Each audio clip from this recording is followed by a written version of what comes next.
ॐ वक्रतुण्ड महाकाय सूर्यकोटि समप्रभा निर्विघ्नं कुरु मे देव सर्वकार्येषु सर्वदा। ओम गं गणपतये नमः। ओम शं शनैश्चराय नमः। क्योंकि आज हम बात करने वाले हैं शनि महाराज की मेष राशि पे, जो 7.5 में भी आए हैं, तो क्या क्या फल देने वाले हैं इसके लिए ओम शं शनैश्चराय नमः। शनि महाराज की जय हो।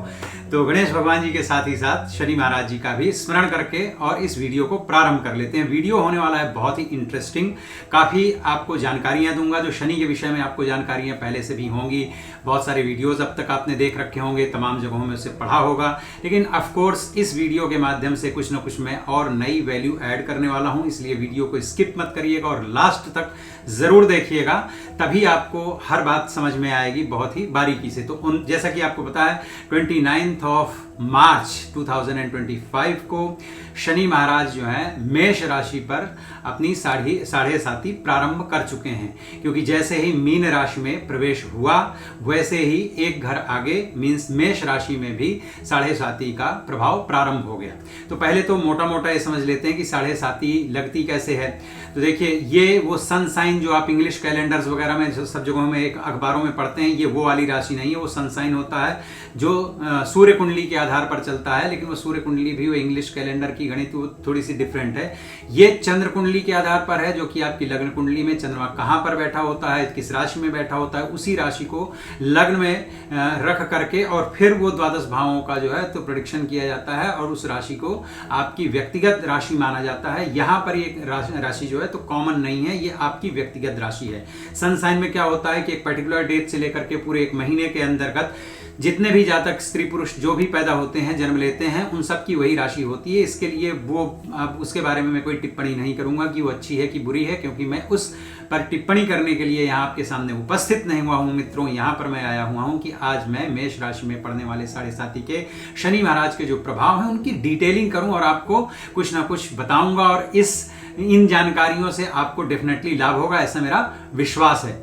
नमस्कार देवियों और सज्जनों, मैं हूं आपका शुभेच्छु आचार्य श्री सिडनी ऑस्ट्रेलिया से, और स्वागत करता हूं अपने YouTube channel astro Indian priest पर। तो बने रहिए, वीडियो को आखिरी तक देखिएगा। मित्रों, आपसे एक निवेदन है कि यदि आपने अभी तक भी मेरे चैनल को सब्सक्राइब नहीं किया है तो प्लीज चैनल को सब्सक्राइब कर लीजिए और वीडियो को लाइक जरूर कीजिएगा। और हाँ, कमेंट करके आप बताइएगा कि आपको वीडियो कैसा लगा, या आप किसी और विषय पर जो कि ज्योतिष या वैदिक धर्म से संबंधित किसी भी विषय पर हो, उस पर अगर आपको कोई वीडियो चाहिए तो आप अवश्य लिख करके कमेंट सेक्शन में बताइएगा मुझे। मैं कोशिश करूंगा अपने ज्ञान और अपने अनुभव के आधार पर उस संदर्भ में आपको मैं कुछ जानकारियां प्रदान कर सकूं।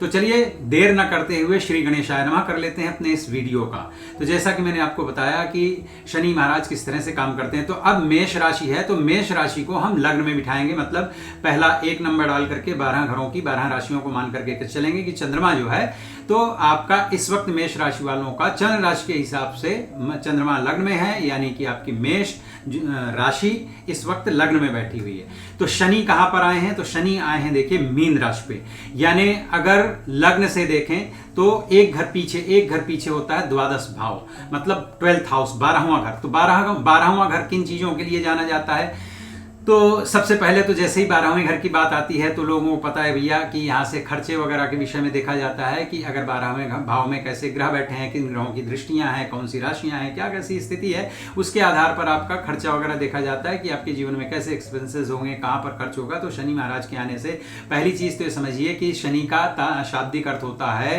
शनैः माने स्लो। तो ये ग्रह स्लो है, प्लेनेट स्लो है, इसके लिए 2.5 वर्ष इनको एक राशि में लगता है, यानी कि जो भी खर्चे आपके हो रहे होंगे उनमें से थोड़ा सा कमी आएगी।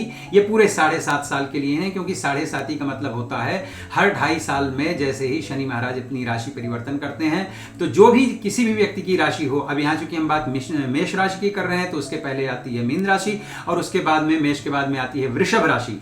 तो मीन राशि में जब शनि आ जाएंगे तब से 7.5 शुरू होगी, फिर इसके बाद में जब मेष में रहेंगे तो मध्य की 7.5 चलेगी, और ये मतलब वही ढैया चलेगी। जाएगी, और जब इसके बाद वृषभ में जाएंगे तो उतरती हुई ढैया चलेगी। तो इन तीनों ही को जो है तो इन तीनों ही के विषय में बताने वाला हूं सबसे पहले। लेकिन प्रथम ढैया जो होती है उसके बारे में बात कर लेते हैं। तो द्वादश भाव का मतलब खर्चा पानी भी होता है। द्वादश भाव का मतलब देश विदेश और विद इन कंट्री भी जो ट्रैवलिंग होती है उसका भी संदर्भ वहां से देखा जाता है, देश विदेश का, और भी बहुत सारी चीजें वहां से वैसे तो देखी जाती हैं। लेकिन फिलहाल चूंकि शनि महाराज आपके द्वादश भाव में बैठे हैं चंद्र राशि के आधार पर, और उनकी तीसरी दृष्टि पड़ती है आपके सेकेंड हाउस पर।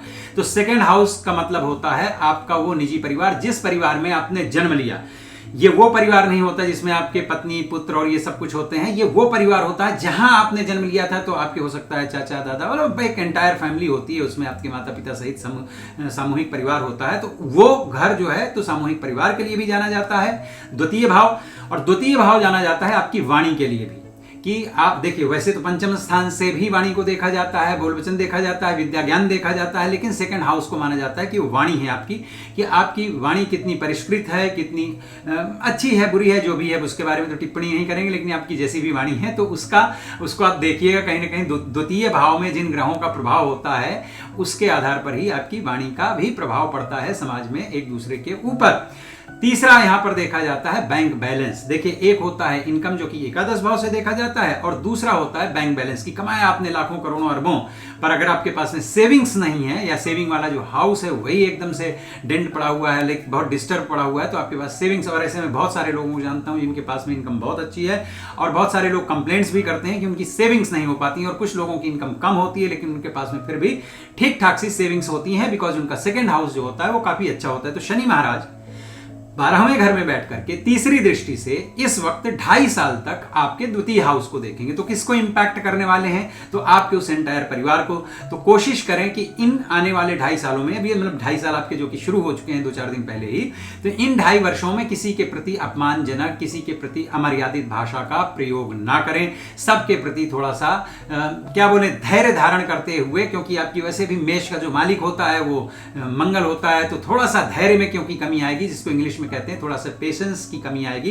तो पेशेंस बनाए रखते हुए परिवारजनों के प्रति, अपने खास जरूरी नहीं कि आपकी जो डायरेक्ट फैमिली है एंटायर फैमिली के प्रति, किसी के भी प्रति जो ऐसी कोई वाणी का प्रयोग न करें कि कोई आपसे रुष्ट हो जाए या फिर आपसे दुश्मनी मानने लगे या कोई दुखी हो। तो आपको अपनी वाणी के द्वारा किसी को दुखी नहीं करना है, स्पेशली जो कि आपके पारिवारिक सदस्य हैं, चाहे माता पिता भाई बहन चाचा फूफा कोई भी हैं, इन सबके प्रति आपको आदर भाव रखना है। आने वाले कम से कम ये 2.5 वर्ष, वैसे तो पूरे जीवन पर्यंत ऐसा व्यवहार करें तो आपका जीवन सुधरेगा, लेकिन कम से कम 2.5 वर्ष जो है इन पर ज्यादा ध्यान दीजिएगा। दूसरे, चूंकि आपका एक बैंक बैलेंस है तो ऑफ कोर्स बैंक बैलेंस में थोड़ी बहुत वृद्धि आने वाले 2.5 वर्षों में होगी, लेकिन कई बार ऐसा भी हो सकता है कि किन्हीं खास कारणों की वजह से, यानी कोई आपका रिश्तेदार बीमार पड़ जाए, परिवार में कोई बीमार पड़ जाए, या कोई ऐसी जरूरत पड़ जाए कि अस्पताल दवा इलाज में ये जो आपका बैंक बैलेंस है ये दवा इलाज दारू वगैरह में खर्च हो सकता है। वजह यह है क्योंकि शनि महाराज का थोड़ा सा मेडिकल फील्ड से भी संबंध है, लोहे आदि के कार्यक्रमों से भी संबंध होता है, लेकिन इन चीजों से भी होता है, तो उसमें आपका बैंक बैलेंस खर्च हो सकता है। तो आप अपने जो भी जमा पूंजी है उसको संभाल करके रखिए। ओवर कमिटमेंट किसी के साथ में मत करिए, जोश में आकर के किसी के ऊपर कोई भी ऐसी बड़ी बात न कह करके आइएगा कि कल को आप उसे पूरा न कर पाए और आपको शर्मिंदगी महसूस हो। तो आपको अपने बैंक बैलेंस को ठीक रखना है, आपको अपने परिवारजनों को ठीक रखना है, आपको अपनी वाणी पर नियंत्रण रखना है। अगर ये तीन चीजें आप साध लेंगे तो आपकी शत्रुता कम हो जाएगी, क्योंकि वाणी से शत्रु बनने वाले हैं। मित्र आप अधिक बढ़ा सकते हैं अगर आपकी वाणी अच्छी रहेगी, और धन अगर आप थोड़ा संचित करके रखेंगे तो आवश्यकता पड़ने पर वो आपकी सहायता करेगा धन आपका, तो आपको थोड़ी मुश्किल कम होगी, आपको दूसरों से मांगना नहीं पड़ेगा। तो इतनी ये बातें आप यहां पर ध्यान रखिए। और 7वीं दृष्टि से ये देखेगा आपके शत्रु भाव को, यानी 6वें घर को।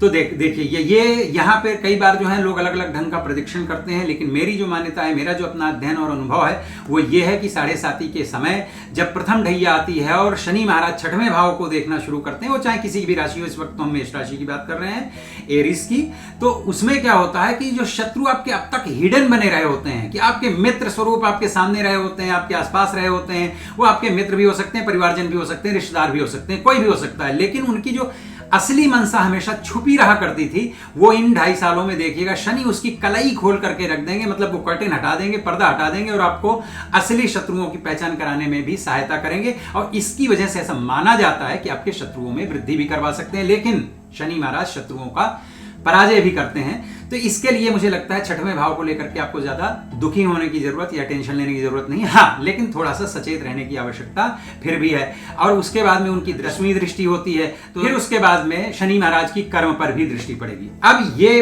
कर्म हाउस पे चूंकि इसकी दृष्टि पड़ने वाली है, तो देखने वाली बात ये होगी, क्योंकि यहाँ के स्वयं मालिक है शनि महाराज। 10वें घर के, मेष राशि में 10वें घर के मालिक स्वयं बनते हैं, मतलब मकर राशि है उसके मालिक भी स्वयं है। तो आपको क्या करना चाहिए कि आने वाले 2.5 वर्षों में कभी किसी के प्रति लेन देन में, कोई भी बिजनेस व्यापार में, काम धंधे में ना तो आप झूठ बोलें, क्योंकि शनि को ये पदवी प्राप्त है कि वो न्याय के देवता है। देखिए शनि बदनाम क्यों है, क्योंकि एक न्यायाधीश है और चंद्रमा जो है तो मन का मालिक है, मतलब जो राशि बनती है चंद्रमा से बनती है, चंद्रमा मन का मालिक है। सिर्फ मन का मालिक नहीं है, मन के पास, आपको ये बात शायद ही कोई एस्ट्रोलॉजर बताएगा, लेकिन मैं बता रहा हूं आपको कि मन का मतलब क्या है। आपके अंदर 9 रस होते हैं। कौन कौन से रस होते हैं? देखिए आपके जो इमोशंस हैं, 9 टाइप्स ऑफ इमोशंस जो हैं आपके, वही रस है। उनको संस्कृत या हिंदी में कहा जाता है 9 रस, जिसमें से आपकी प्रसन्नता है, आपका क्रोध है, आपका दुख है, ये सब जो अलग अलग टाइप्स के जो इमोशंस हैं, तो ये 9 रस हैं। इन 9 रसों को लेकर के चंद्रमा आगे बढ़ता है, इसीलिए उसको मन कहा जाता है और मन का मालिक कहा जाता है।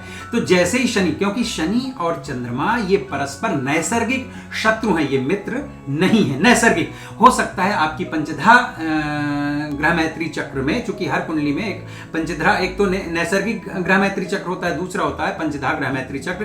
क्योंकि नैसर्गिक में कई बार 2 ग्रह आपस में शत्रु भी हो सकते हैं, मित्र भी हो सकते हैं या सम हो सकते हैं, किंतु वो उतना फल नहीं देते हैं जितना फल आपकी पर्टिकुलर कुंडली में पंचधा ग्रह मैत्री चक्र में ग्रहों का आपसी तालमेल, आपसी संबंध होता है। तो हो सकता है 2 शत्रु आपस में सम हो जाएं किन्हीं काल परिस्थितियों की वजह से आपकी पंचधा ग्रह मैत्री चक्र में। तो फल जो आपको पर्टिकुलर दे रहा है कोई भी ग्रह, वो अपनी पंचधा ग्रह मैत्री चक्र में जो उसका एक रिलेशनशिप डेवलप हुआ है विशेष रूप से केवल आपकी होरोस्कोप के लिए, आपकी कुंडली और आपके लिए, वो वहां का फल दे रहा होता है। तो चंद्रमा के जैसे ही नजदीक पहुंचते हैं शनि महाराज, चंद्रमा जो है कंपित होता है, यानी आपके इमोशंस कंपित होते हैं। तो क्या करना है इस वक्त कि जब आप कर्म करें, देखिए 10वें भाव से जोड़ रहा हूं इस कर्म को, कि जब आप कर्म करें तो प्रत्येक कर्म, या तो हम क्रोधवश करते हैं, या तो हम प्रेमवश करते हैं, या तो हम अपनी संलग्नतावश करते हैं, कि कहीं ना कहीं कोई ना कोई आपका इमोशन जुड़ता है। बगैर इमोशंस के आप कोई कार्य कर ही नहीं सकते हैं। तो क्या करें कि इमोशंस को अतिरेक न होने दें, एक्सट्रीम न होने दें। इमोशंस में, अपनी भावनाओं में, अपने मन में बैलेंस रखें। I am not saying at all कि आप कंट्रोल करें, बिकॉज कंट्रोल मन में किसी का हो नहीं पाया। हाँ, लेकिन उसमें थोड़ा सा संतुलन किया जा सकता है। मतलब विचारों को आने से रोकना असंभव है, किंतु जो विचार आ रहे हैं उनका आपको वेलकम करना है या उनको इग्नोर करना है, दैट यू कैन डू। तो यहां पर हमें अपने वैचारिक जगत को थोड़ा सा संतुलित रखते हुए व्यवहार करना है, ईमानदारी वाला व्यवहार करना है। अगेन, क्योंकि शनि महाराज न्याय के देवता हैं। अगर आपने व्यवहार सही और सत्कर्म किया है तो क्या होगा कि शनि महाराज आपको दंडित नहीं करेंगे, क्योंकि न्यायाधीश बगैर किसी अपराध के किसी को भी जो है दंड नहीं देता। अब मैं आजकल के न्यायाधीशों की बात नहीं कर रहा हूं, ये मैं आध्यात्मिक वैदिक आधार पर बताए गए ज्ञान के उसमें मैं कर रहा हूं, बता रहा हूं कि ये उस प्रकार के न्यायाधीश देवता हैं। हाँ, शनि से ऑफकोर्स जो लोग कहते हैं डरने की कोई जरूरत नहीं, बहुत प्रेमी है, यस मैं मानता हूं, बहुत बड़ा प्रेमी है। शनि से अच्छा कोई मित्र नहीं है, जो सच्चाई का प्रदर्शन करवाता है, लोगों के मुखौटे हटवा देता है, बिल्कुल आपको नेकेड ट्रुथ जो होता है इस संसार का, उसके दर्शन करवा के आपको बहुत एक्सपीरियंस्ड बनाता है। मतलब सोने को भी जो कहते हैं कि उसको तपा करके और उसका रंग जो चढ़ता है, उसका व्यक्ति के अंदर जो उसके व्यक्तित्व को निखार देता है, वो शनि की 7.5 में ही मिलता है। लेकिन शनि कष्ट देते हैं। क्यों देते हैं? क्योंकि शनि का काल समय आया है। उस समय जब आप लापरवाही करते हो तो दंड देते हो, क्योंकि न्यायाधीश है। तो सबसे पहले कमिंग 7.5 ईयर्स आपके लिए एक चेतनता के वर्ष हैं। चैतन्य बने रहिए, सजग रहिए, अवेयर रहिए, कोई भी काम लापरवाही से मत करिए। न तो आप अपने स्वास्थ्य के प्रति लापरवाही कीजिए, न तो व्यवहार के प्रति कीजिए, न तो अपने पैसे और काम धंधे के साथ कीजिए, न परिवारजनों के साथ कीजिए। बिल्कुल ये समझिए कि योगियों वाला जीवन जीना है, कि हर चीज को सतर्कता से आपको समझना है, लापरवाही से कोई भी काम नहीं करना है। क्योंकि अगर आप ऐसा करते हैं तो आपका कर्म बिगड़ेगा। और ध्यान रखिएगा, जब मनुष्य का कर्म बिगड़ता है तो कर्म के पश्चात क्या प्राप्त होता है? दैट्स कॉल्ड फल। तो कर्म फल मिलता है, फिर वो फल जो है शनि महाराज दंडित करके देते हैं, फिर उससे आपको हमको सबको पीड़ा होती है। तो सबसे पहले तो ये बैलेंस करना है।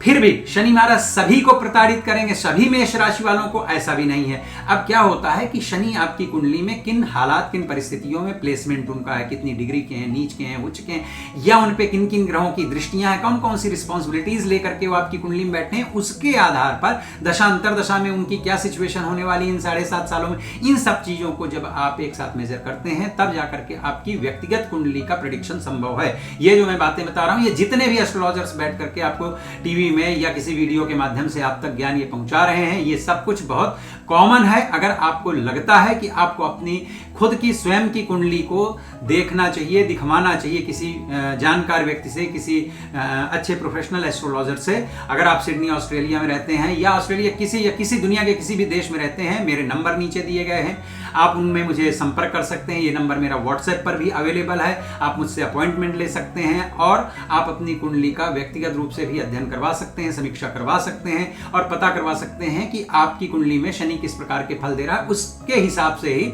आप अपने आने वाले 7.5 वर्षों के लिए एक प्रोग्रामिंग करवाइए, अपनी दिनचर्या निश्चित कीजिए, अपना एम डिसाइड कीजिए कि आपका शनि कैसा है, उसके आधार पर आप अपना कार्य निश्चित कीजिए। एक चीज और समझ लीजिए कि 7.5 में कुछ ना कुछ तो कष्ट होने ही वाला है। तो क्या करना चाहिए जो चतुर और समझदार व्यक्ति हैं कि इन आने वाले 7.5 सालों के लिए वो स्वयं से कुछ ऐसे ऐसे टारगेट डिसाइड कर लेते हैं, ऐसे कुछ गोल निश्चित कर लेते हैं कि जिनके लिए उन्हें स्वयं भी बहुत भाग दौड़ और काफी ज्यादा मेहनत करनी पड़ती है। तो क्या है कि जब आप स्वयं से कोई संघर्ष निश्चित कर लेते हैं तो उसके पीछे एक गोल होता है, तो संघर्ष के बाद में आपको कोई ना कोई उपलब्धि भी हासिल हो जाती है। और अगर आपने डिसाइड नहीं किया तो शनि को तो भैया थोड़ी बहुत पीड़ा पहुंचानी है, तो आपको बगैर लक्ष्य के, बगैर गोल के, बगैर उद्देश्य के भी भगाएंगे, दौड़ाएंगे। और ये भी ध्यान रखिए क्योंकि वो 12वां घर में आए हुए हैं, तो अभी हो सकता है आपको आवश्यक और अनावश्यक दोनों ही प्रकार की यात्राएं करनी पड़ सकती हैं, जिसमें काफी आपको पैदल चलना, इधर उधर भाग दौड़ खूब होने वाली है। तो कोई ऐसा काम पकड़ लीजिए, ऐसा कोई उद्देश्य निर्धारित कर लीजिए। नहीं कुछ होता है तो भैया आप 2-4 तीर्थाटन ही करके आइए, जिसमें खूब पैदल चल के भगवान के दर्शन कीजिए, उससे भगवान भी प्रसन्न होंगे, शनि महाराज भी प्रसन्न होंगे। तो मैं चलो एक ऐसे एग्जाम्पल है, उदाहरण दे रहा हूं, लेकिन आप अपना कोई कार्य ऐसा निश्चित कर लीजिए इसमें खूब भाग दौड़ 2.5 साल करनी हो, और 2.5 साल में भाग दौड़ करके अपना कोई ऐसा बिजनेस सेट कर लीजिए कि जब मध्य का शनि चलेगा, जब स्वयं आपकी राशि में आएंगे, तो उस वक्त शनि महाराज थोड़े से ज्यादा पावरफुल होकर के आते हैं। एक तो मध्य का स्थान, ऊपर से वो शुरू, क्योंकि शनि थोड़े से गति में स्लो हैं, तो जब मध्य में आते हैं तो वो प्रॉपर अच्छे ढंग से जो है आपको पीड़ा देने का या सुख देने का समय मिलता है। तो पहले 2.5 वर्ष इतनी अच्छे से मेहनत कर लीजिए। और वैसे भी कहते हैं पहले 2.5 वर्ष में जो है, तो पहली ढैया में शनि महाराज जिस पे, क्योंकि ये ऊपर उनका स्थान होता है ना, आपके गर्दन के ऊपर रहते हैं, तो जिस चीज पे दृष्टि पड़ जाती है तो उसको पाने की पूरी कोशिश करते हैं। और अक्सर इन शुरुआती 2.5 सालों में लोग अपनी चीजें जो डिसाइड करते हैं वो अचीव भी कर लेते हैं।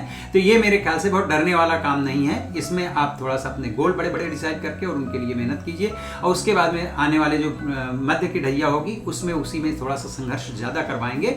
और जो आखिरी ढैया होगी फिर उसमें भाग दौड़ ये वो सब कुछ, क्योंकि उनको जाते जाते अपना थोड़ा सा प्रभाव छोड़ करके जाना होता है। बिल्कुल जो लास्ट के 6 महीने होते हैं, 7.5 के लास्ट के जो 6 महीने होते हैं, उसके लिए तो चाहे जितने अच्छे शनि महाराज बैठे हों, कुछ ना कुछ अपना ऐसा प्रभाव देके जाएंगे कि आपको 7.5 जो कम से कम आने वाले उसके बाद के 7-8 साल तक अवश्य आपको स्मरण रहेगी। तो इस पूरे 7.5 साल के समय काल को आप थोड़ा सावधानी पूर्वक जो है तो डिजाइन करें, सावधानी पूर्वक रहें, लापरवाही न करें, न तो अपने परिवार के प्रति, न अपने मित्रजनों के प्रति, न अननोन और नोन किसी के प्रति न करें।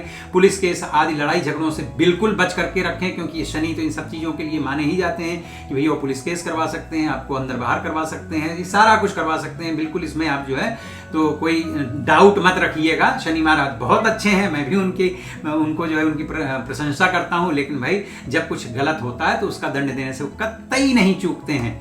अब अगर आपका लगता है आपको कि शनि महाराज आपको ज्यादा दुखी कर रहे हैं, किसी तरह से प्रॉब्लम्स कर रहे हैं, तो क्या क्या उपाय आप बेसिक रूप से, अगर आप मुझसे मिलते हैं या किसी दूसरे प्रोफेशनल व्यक्ति से मिलते हैं, एस्ट्रोलॉजर से मिलते हैं, तो आपको आपकी कुंडली देख करके आपके लिए व्यक्तिगत तौर पर उपाय बता ही देंगे। लेकिन इन जनरल जो सबसे अच्छा उपाय है वो मैं 2-3 चीजें यहाँ पर आपको बता देता हूँ।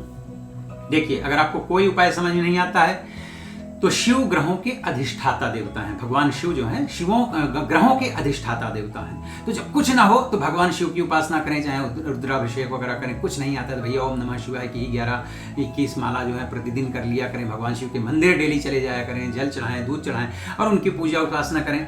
ये करने से कोई भी ग्रह खराब होगा तो उस पर जो है पॉजिटिव असर पड़ेगा। किंतु अगर आपको पर्टिकुलर शनि का ही करना है तो शनि महाराज का वैदिक मंत्र है हरि ओम शन्नो देवीरभिष्टय आपो भवन्तु पीतये संजोरभिस्रवन्तु नः। तो या तो इसका आप 23,000 जो है मूल संख्या है इसकी, वो आप जप कर लीजिए या ब्राह्मणों से करवाइए। मैं तो यही कहूंगा कि ब्राह्मणों से करवाइए, क्योंकि अनुष्ठानात्मक ये कार्य जो है किया जाता है इसका, क्योंकि दशांश हवन मार्जन तर्पण सब कुछ किया जाता है, पूरी अनुष्ठान की विधि है, तो ब्राह्मणों से करवाइए। अगर यहाँ आप मेरे से अपनी ये सेवाएं करवाना चाहते हैं तो निश्चित रूप से मैं भी ये सारे कार्य करता हूँ। मैं भी चूंकि वैदिक ब्राह्मण हूँ तो मैं सारे कार्य मैंने भी सीखे हैं, गुरुकुल में मैं 8 वर्ष रहा हूँ, तो इन सब चीज़ों में मेरी भी स्पेशलिटी है, तो आई ऑल्सो डू। बट अगर आप किसी और से भी करवाना चाहते हैं तो कर सकते हैं, अदरवाइज आप स्वयं कुछ नहीं है तो भैया 5-10 माला डेली कीजिए। और ये भी नहीं कर सकते हैं तो ओम शं शनैश्चराय नमः, इसकी आप 11 माला कम से कम प्रतिदिन कीजिए। लोग बोलेंगे 1 कर लो, 11 कर लो, मतलब 11 बार केवल कर लो, ऐसा नहीं होता भैया।